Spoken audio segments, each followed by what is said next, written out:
અંકલેશ્વર જીઆઈડીસીમાં રસ્તે રખડતા ઢોર પકડવાની કામગીરી હવે શરૂ કરાઈ। હાલમાં રખડતા ઢોરને લીધે સર્જાયેલા અકસ્માત બાદ કાર્યવાહી કરાઈ। રખડતા ઢોર પકડી ઢોર માલિકો સામે કરાશે દંડાત્મક કાર્યવાહી। ઢોર માલિકો ઘર્ષણ ન કરે તે માટે ઝુંબેશમાં પોલીસ કર્મચારીઓ પણ જોડાયા છે।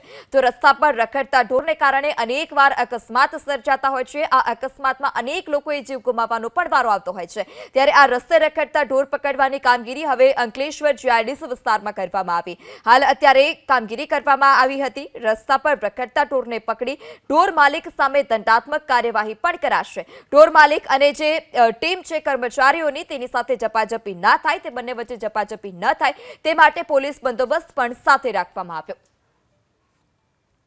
અંકલેશ્વર દ્વારા વસાહતમાં જે ઢોરોનો ત્રાસ હતો તેને દૂર કરવા માટે પોલીસના સહયોગથી આજે ડ્રાઈવ ચાલુ કરેલ છે, જેમાં નોટિફાઈડ દ્વારા ગાયોનું પકડવાનું કામગીરી હાલ ચાલુ છે અને તે બી હજી ચાલુ રહેશે પૂરા દિવસ માટે, જેથી જે ઓછું થઈ શકે એવો નોટિફાઈડનો પ્રયત્ન રહેશે।